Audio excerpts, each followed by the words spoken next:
Aujourd'hui, ce que l'on constate, c'est bien plus un effondrement monétaire. Et c'est important de le comprendre. Permets-toi de le répéter. Ce que l'on constate aujourd'hui, ce n'est pas tant la hausse des prix que l'effondrement de la valeur de la monnaie.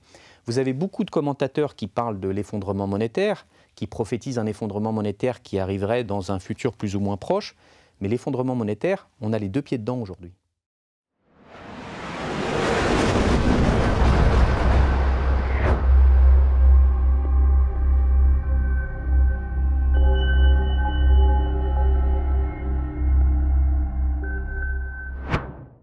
Bonjour à tous, chers abonnés d'Omerta. On se retrouve pour la rediffusion d'un entretien qui porte sur la situation économique de la guerre en Ukraine. Vous allez le voir, les analyses de notre invité Gérald Dauthier sont plus que pertinentes concernant le cours de l'or et l'inflation. Je vous souhaite un bon visionnage. Bonjour Gérald Dauthier. Bonjour. Pourriez-vous vous présenter? Tout d'abord, je vous remercie pour votre invitation. Je suis ravi d'être ici aujourd'hui. Donc, je m'appelle Gérald Dauthier. Je travaille dans la finance depuis une petite vingtaine d'années. Par ailleurs, j'ai écrit deux ouvrages, l'un qui s'appelle Savoir investir, l'autre Leçons de stratégie des meilleurs investisseurs. Et enfin, je m'intéresse aux questions monétaires depuis maintenant une petite dizaine d'années. Gérald Dauthier, désormais au 26e rang mondial en termes de revenus par habitant, la France s'appauvrit d'année en année. Est-ce que vous constatez, vous, à travers vos recherches, vos statistiques, vos études, un appauvrissement des Français? Je pense que tout le monde, aujourd'hui, s'aperçoit, réalise qu'il y a un appauvrissement des Français. Mais permettez-moi de changer un petit peu la perspective. Imaginez une société où l'on inventerait une taxe et que cette taxe cible principalement les classes populaires et les classes les plus fragiles. Vous me diriez, c'est injuste. Oui, mais je vous dirais, on en redistribuerait une petite partie à ces classes populaires ainsi qu'une partie importante au hasard. Enfin, pas tout à fait au hasard, on la distribuerait aux gens qui peuvent s'endetter. C'est-à-dire, comme on ne prête qu'aux riches, on la redistribuerait aux riches. Ensuite, on ferait en sorte que cette taxe, personne n'y comprenne rien. Ça permettrait quoi? Ça permettrait de récolter de l'argent, et en même temps, la population, les citoyens, les contribuables qui paieraient cette taxe, ils ne blâmeraient pas les politiques, ils blâmeraient les supermarchés ou les stations essence. Et enfin, cette taxe, on ne l'appellerait pas taxe, mais on lui donnerait une terminologie économique. On l'appellerait inflation. Vous me direz quel intérêt? Eh bien, l'intérêt, c'est le suivant. Ce serait de pouvoir augmenter les recettes de l'État tout en s'assurant, tout en paraissant combattre ce phénomène qu'est l'inflation. Aujourd'hui, en 2023, vous avez une partie de plus en plus importante de la population française qui s'appauvrit. Vous avez près de 20% des Français, en hausse de 3 points sur un an, qui vivent à découvert. Vous avez près d'un Français sur deux qui ne peut pas payer ses dépenses d'énergie. Vous avez près d'un Français sur deux qui ne peut pas s'acheter des fruits et des légumes frais. Vous avez près d'un Français sur deux qui ne peut pas payer certains actes médicaux. Alors, dans un pays comme la France, c'est une anomalie. C'est une anomalie pourquoi? Parce que dans un pays qui produit des richesses, des biens et des services, la population ne devrait pas s'appauvrir, elle devrait s'enrichir. Alors c'est bien beau de vouloir faire la start-up nation, mais il me semble que l'un des critères pertinents pour juger dans une entreprise de la réussite ou non d'un projet, c'est de regarder si les gens s'enrichissent ou s'appauvrissent dans leur totalité. Bien entendu, il peut y avoir des trajectoires personnelles qui font face aux circonstances de la vie, mais il me semble que si on posait la question aux Français, dans l'ensemble, ils répondraient par la négative. Et rappelez-vous, c'était la question qu'avait posée, il me semble, Ronald Reagan à Jimmy Carter lors de la présidentielle américaine de 1980, où on n'était évidemment pas nés ni l'un ni l'autre, et qui lui a permis de gagner cette élection présidentielle. Êtes-vous plus riche aujourd'hui que vous ne l'étiez il y a 4 ans? Eh bien aujourd'hui, posons la question aux Français, est-ce que vous êtes plus riche aujourd'hui que vous ne l'étiez il y a 4, 5 ou 6 ans? Et je crois, malheureusement, que pour la majorité des Français, pour une grande partie des Français, cette réponse serait « ma situation s'est empirée ». On voit semaine après semaine le quotidien de certains Français qui doivent se serrer de plus en plus la ceinture. Semaine après semaine, on voit le prix, on voit pour un même caddie, pour un même nombre de biens et de services, de produits dans un caddie, on voit le ticket de caisse qui augmente. Vous avez dans les campagnes françaises aujourd'hui des gens qui ne vivent avec presque rien. Les gens aujourd'hui ne vivent plus avec des euros, ils ne comptent plus leurs euros, ils comptent leurs centimes d'euros. Il me semble qu'il y a un grand tabou en France, c'est celui de l'appauvrissement des Français. Alors on nous dit le responsable, c'est l'inflation, mais le grand drame, me semble-t-il, c'est que les gens qui comprennent le moins les systèmes monétaires sont les gens qui en souffrent le plus. Donc la faute à qui? La faute à l'inflation? Dans quelle mesure l'inflation serait à l'origine de l'appauvrissement des Français? Alors, il me semble d'abord qu'il faut bien définir ce que c'est que l'inflation. Quand on pense à l'inflation, aujourd'hui en France, on pense à la hausse des prix. L'inflation, c'est l'augmentation de la masse monétaire qui a deux conséquences possibles. Effectivement, la hausse des prix à la consommation ou la hausse du prix des actifs. Mais ce qui est important de comprendre aujourd'hui, c'est qu'on ne constate pas tant une hausse des prix que la valeur de la monnaie qui diminue. C'est-à-dire qu'aujourd'hui, ce que l'on constate, c'est bien plus un effondrement monétaire. Et c'est important de le comprendre. Permets-toi de le répéter. Ce que l'on constate aujourd'hui, ce n'est pas tant la hausse des prix que l'effondrement de la valeur de la monnaie. Vous avez beaucoup de commentateurs qui parlent de l'effondrement monétaire, qui prophétisent un effondrement monétaire qui arriverait dans un futur plus ou moins proche. Mais l'effondrement monétaire, on a les deux pieds dedans aujourd'hui. Est-ce que vous pouvez vulgariser et expliquer à nos auditeurs ce que c'est que l'effondrement monétaire? Oui. Alors, quand on pense effondrement monétaire, on pense généralement à un risque systémique ou un risque global. Vous savez, cette tendance un peu gauloise de voir le ciel qui nous tomberait sur la tête. L'effondrement monétaire, c'est pas ça.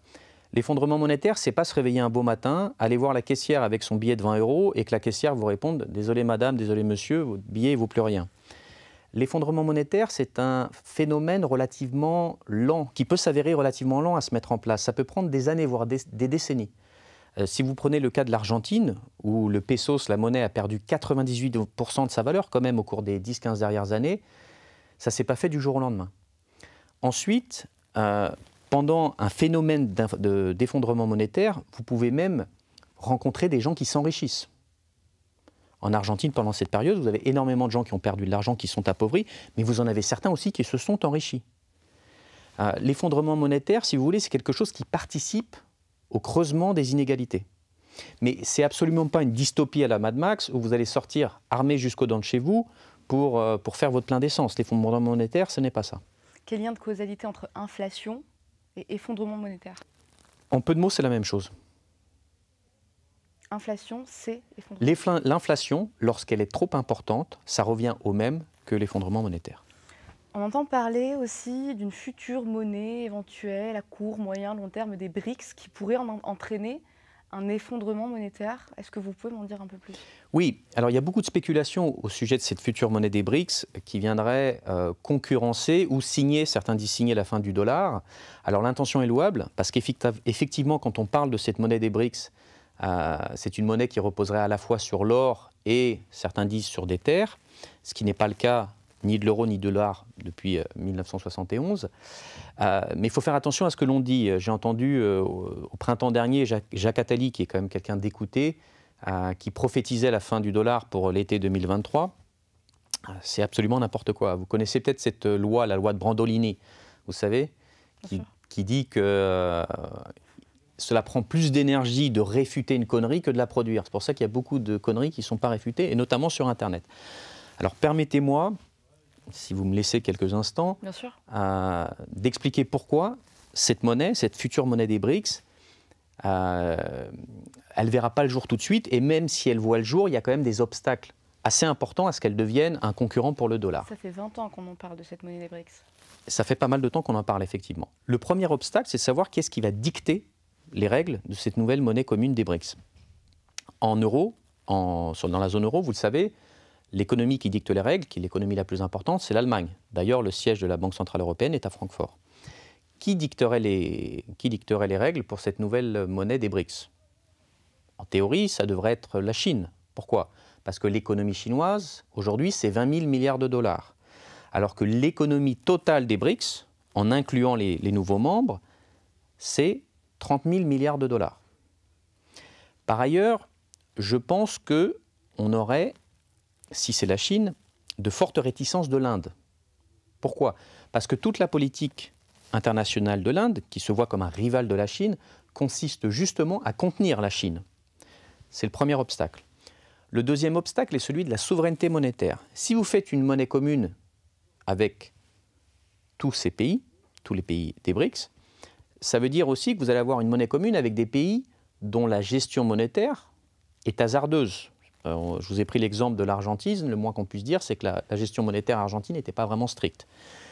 Ensuite, pour certains pays, on peut voir comme par exemple pour la Russie, il y aura un avantage d'avoir une nouvelle monnaie de réserve ou une nouvelle monnaie d'échange parce que ça leur permettrait de contourner en partie les sanctions.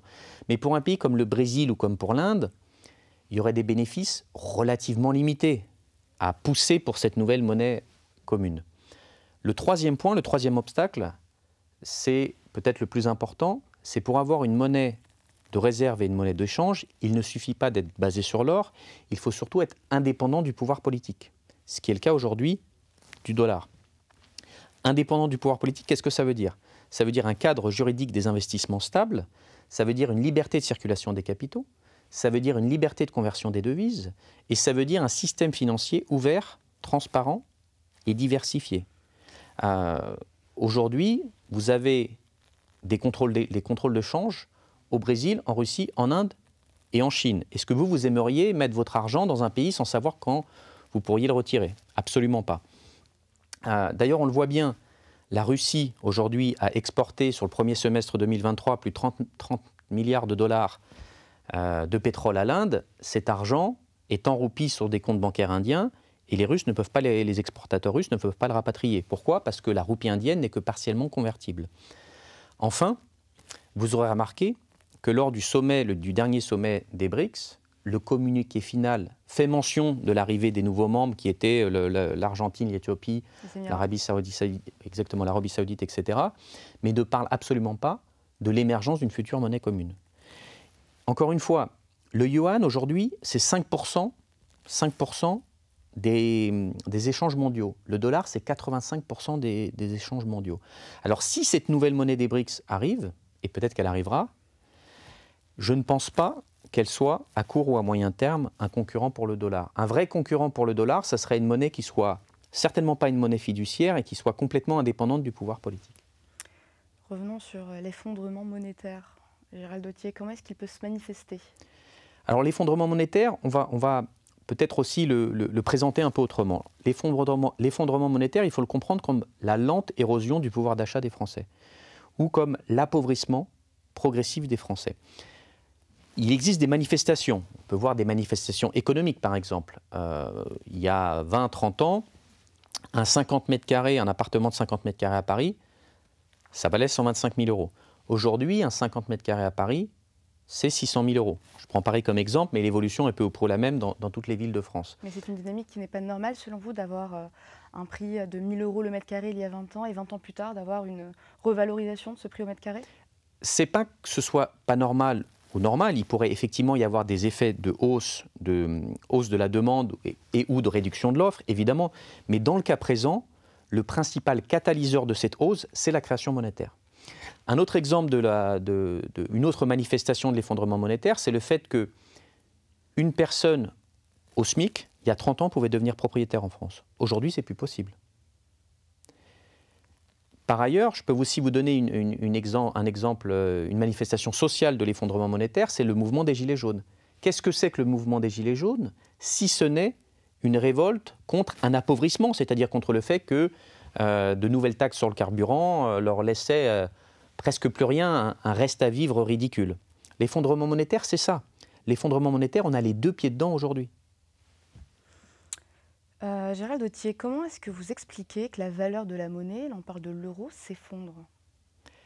Alors, pourquoi est-ce que la valeur d'une monnaie s'effondre? Une économie, qu'est-ce que c'est? Une économie, ce sont des biens et des services. Okay, et en face, vous avez, si vous voulez, de la monnaie.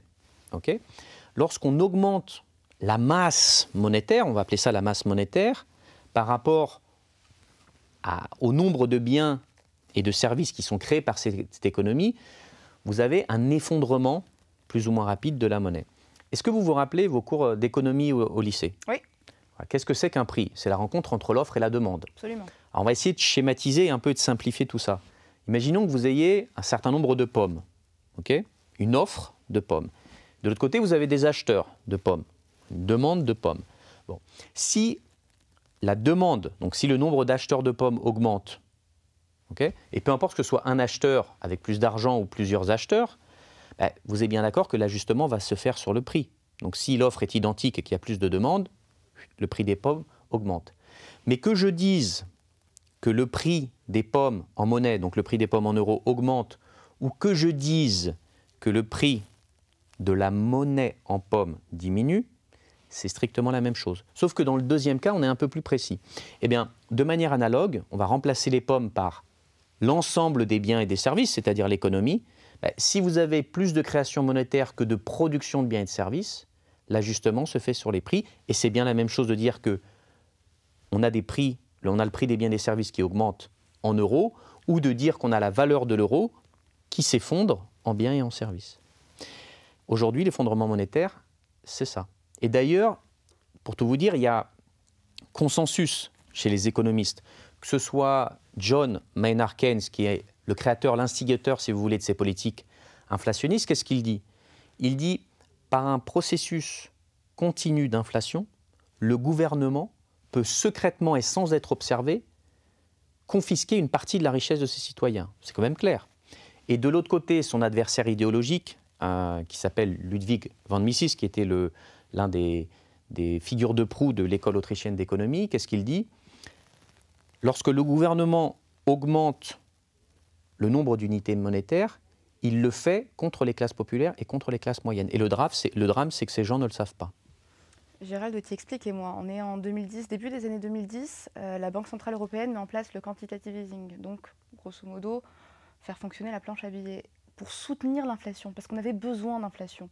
Dans quelle mesure on a besoin, à un instant T, d'inflation, et 10 ans plus tard, on se dit que l'inflation a conduit à un effondrement monétaire? Je ne comprends pas.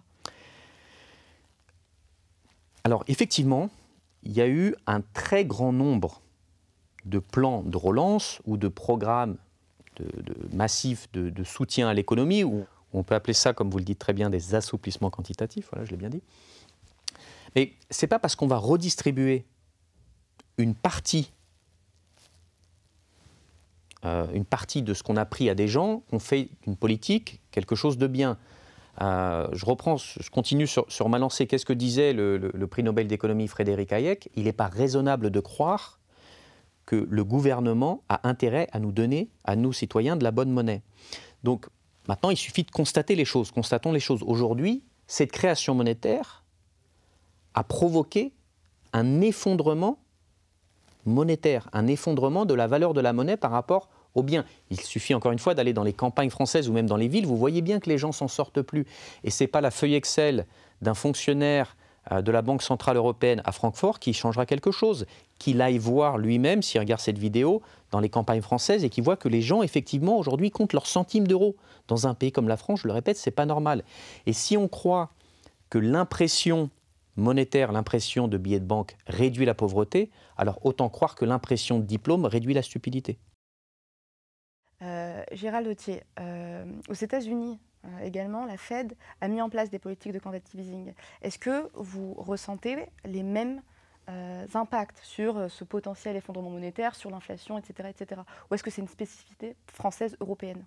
Non, à partir du moment où la monnaie d'un pays est imprimée par différents moyens, différentes méthodes. On parle effectivement de Fed et de BCE. Peut-être qu'il est important d'expliquer un peu quelles sont ces politiques. On appelle ça des politiques monétaires accommodantes.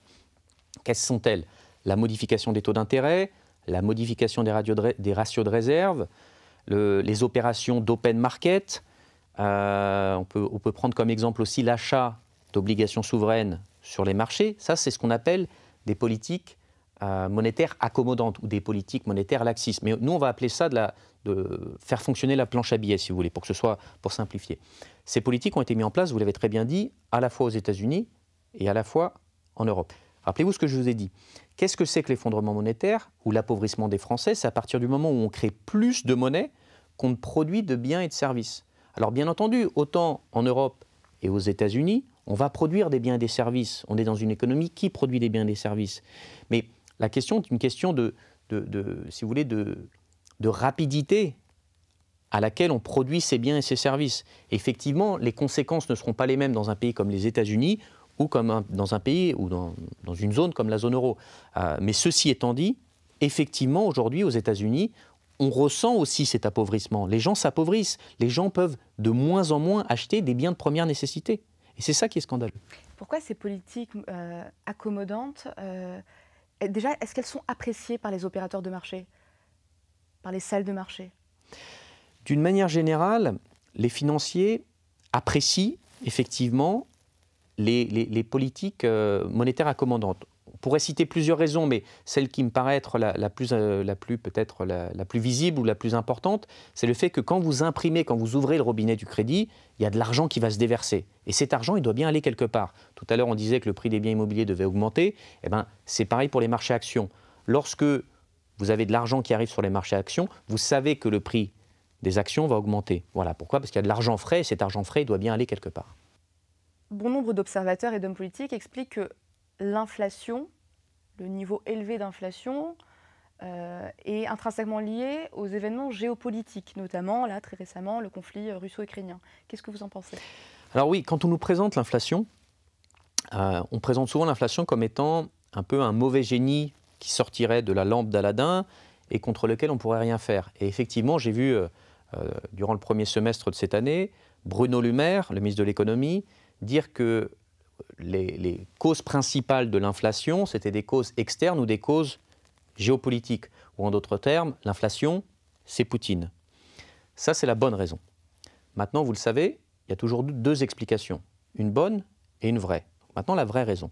La première chose qu'on peut constater tous ensemble, c'est que l'augmentation généralisée des prix a commencé au moins 6 à 12 mois avant l'invasion de la guerre en Ukraine. Ce serait déjà une première bonne explication pour savoir que ce n'est pas d'origine géopolitique. La deuxième chose, c'est qu'entre 2012 et 2014, les prix des matières premières dans leur ensemble ont augmenté fortement. Et pourtant, on n'a pas ressenti cette hausse des prix à la consommation dans le panier moyen des ménages entre 2012 et 2014. Et surtout, le point le plus important, revenons, si vous le voulez bien, à nos pommes. Si vous voulez acheter des pommes et que vos revenus sont identiques, puisqu'il n'y a pas eu de création monétaire, on est bien d'accord que vous avez moins d'argent pour acheter des poires, puisque vous avez dépensé plus pour acheter des pommes, puisque le prix des pommes a monté. Mais si le prix des poires, lui aussi, il dépend de l'offre et de la demande. Donc la demande des poires, si elle diminue, le prix des poires doit diminuer.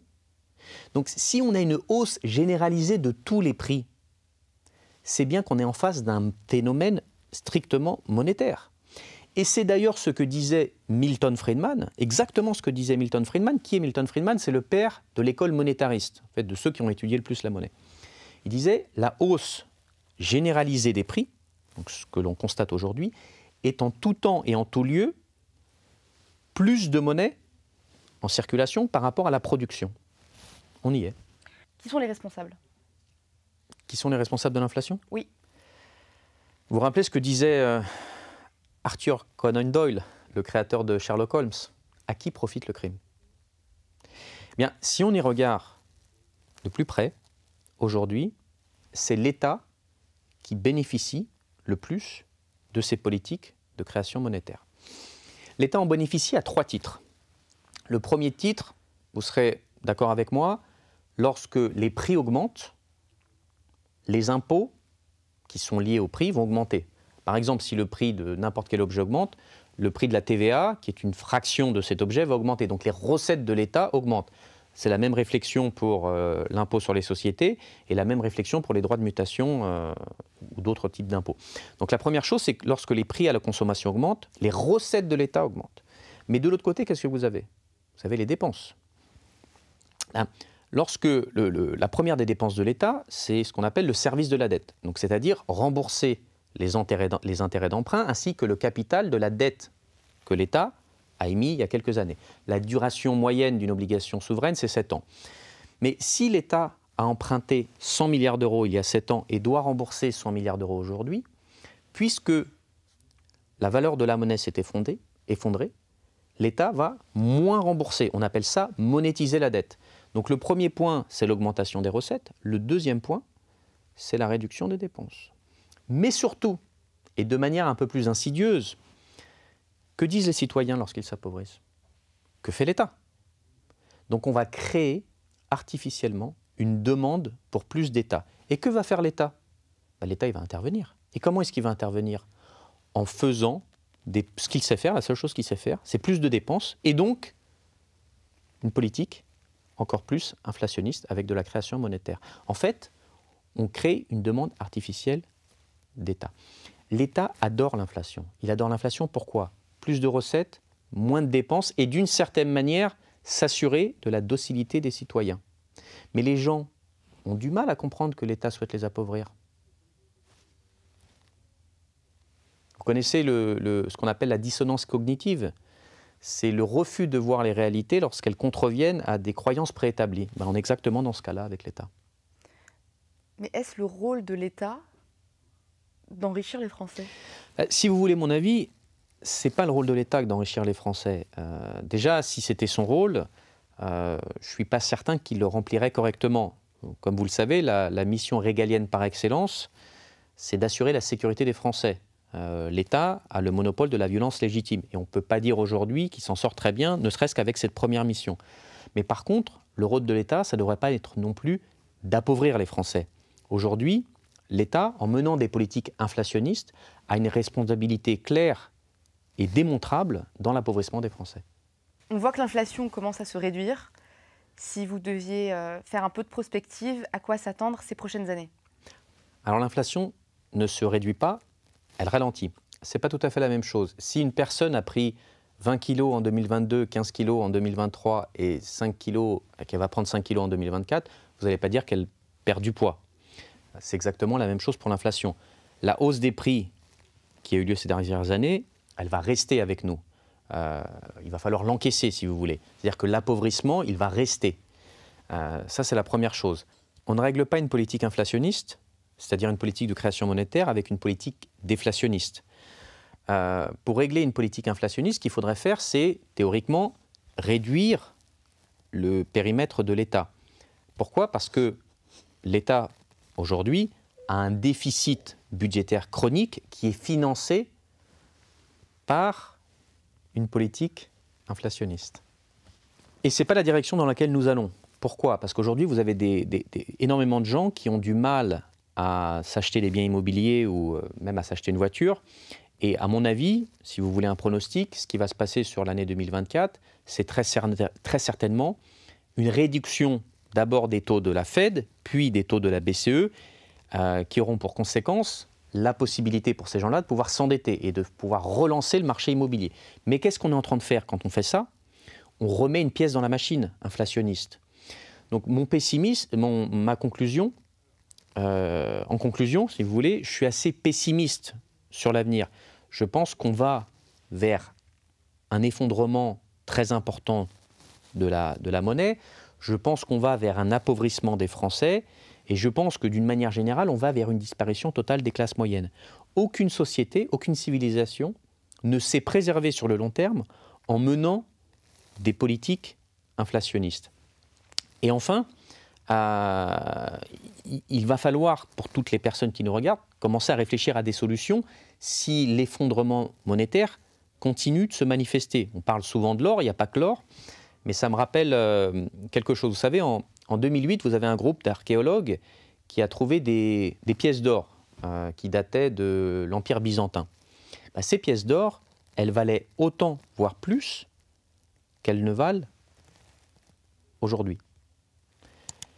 À votre avis, qu'est-ce qui se passerait si on retrouvait, ne serait-ce que dans 30 ans, une liasse de billets de 100 €? Je ne suis pas certain que ça vaille quelque chose. Merci Gérald Dauthier. Merci beaucoup pour votre invitation. C'était un plaisir d'être ici.